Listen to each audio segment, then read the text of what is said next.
warahmatullahi wabarakatuh. Bertemu kembali di channel YouTube Muhammadi yang berisikan informasi, edukasi, kisah inspiratif dan tausiah agama. Dalam kesempatan kali ini kita akan membahas firman Allah Subhanahu wa taala Quran surah At-Talaq ayat 2 hingga 3 yang juga dikenal sebagai ayat 1000 dinar. Allah Subhanahu wa taala berfirman, A'udzubillahi minasyaitonirrajim. Bismillahirrahmanirrahim. Wa may yattaqillaha yaj'al lahu makhraja wa yarzuqhu min haitsu la yahtasib. Shadaqallahul azim wa shadaqan nabiy wa rasuluhul karim wa nahnu 'ala dzalika minasyakirin wasyahidin. Walhamdulillahirabbil alamin. Puji syukur kepada Allah Subhanahu wa taala, kita masih dikaruniai tubuh yang sehat, kondisi yang lapang, dan dalam keadaan beriman kepada Allah Subhanahu wa taala. Materi ini sengaja kita sampaikan sebagai salah satu solusi dari masalah yang kita hadapi di masa pandemi ini. Karena banyak orang yang menjadi korban, selain di bidang kesehatan juga merembet ke masalah ekonomi, sehingga dalam beberapa kesempatan ada orang yang mengambil jalan pintas, melakukan hal yang dilarang oleh Allah Subhanahu wa taala. Walaupun ketika ditanya alasannya hanya untuk sekedar mengisi perut. Dalam kesempatan kali ini Allah Subhanahu wa taala menekankan, memberikan kabar gembira kepada orang-orang yang bertakwa. Apa itu? Wa may yattaqillaha, siapa yang bertakwa kepada Allah, yaj'al lahu makhraja, Allah jadikan baginya jalan keluar. Sekali lagi penekanannya, orang yang bertakwa akan memberikan jalan keluar. Perlu kita jelaskan sedikit mengenai makhraja. Makhraja itu artinya jalan keluar. Ilustrasinya adalah jika kita melewati lorong yang sempit dan gelap, kemudian kita lalui lorong itu, sampailah di ujung lorong ada tanah lapang yang sangat luas. Itulah ilustrasi tentang makhraj, tempat keluar.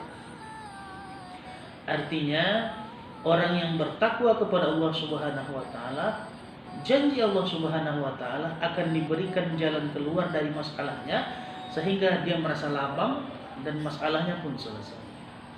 Bukan hanya itu, wa yarzuqhu min haitsu la yahtasib, Allah memberikannya rezeki dari arah yang tak disangka-sangka.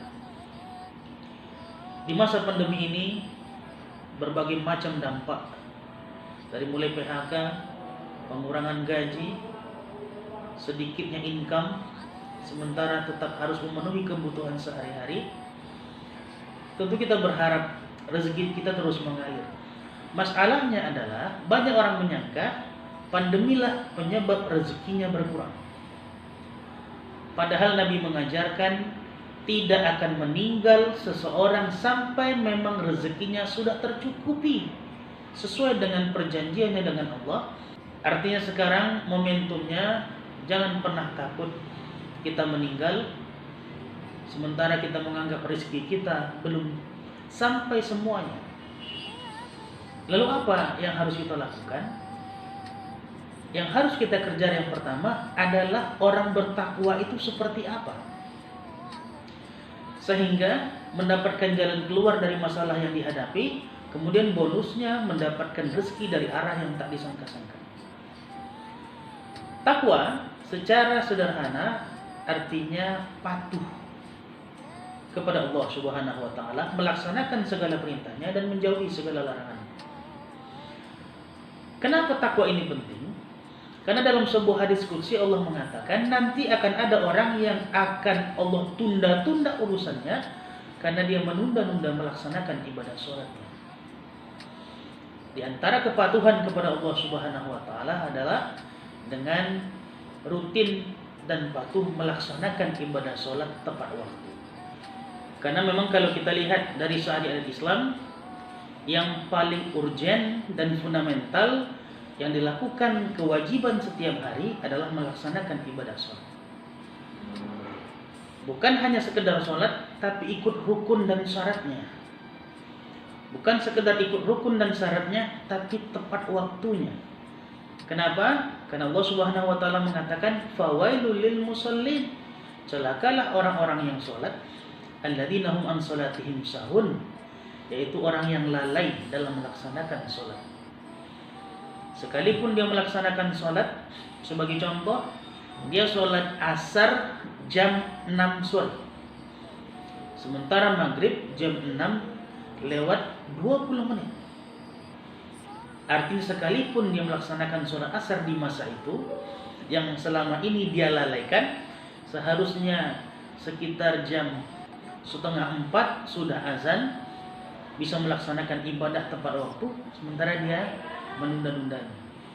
Sama saja dia tidak melaksanakan ibadah sholat. Karena itu Allah mengatakan celakalah orang yang sholat, yaitu orang yang lalai dalam sholatnya. Coba kita kembali evaluasi, introspeksi diri. Selama ini bagaimana kualitas dan kuantitas sholat kita? Kenapa? Karena sangat penting mendekatkan diri kepada Allah Subhanahu wa taala, karena sholat adalah mi'raj orang-orang muslim kepada Rabbnya. Waktu yang paling dekat dengan Allah Subhanahu wa taala.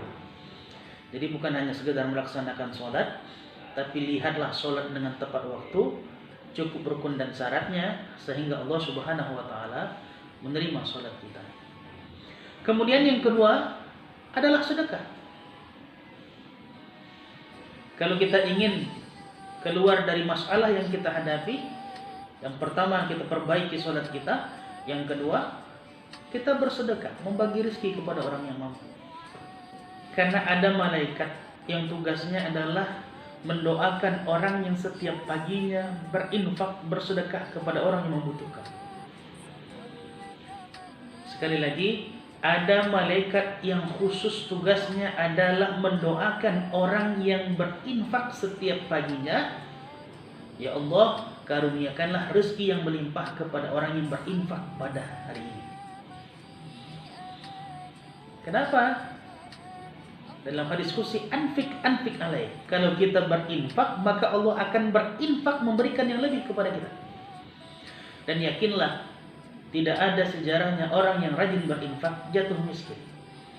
Justru sebaliknya, mereka yang rajin berinfak, bersedekah, di antaranya mengisi kotak infak di sholat masjid, membantu anak-anak yatim, orang-orang miskin, berbagi makanan kepada orang yang membutuhkan.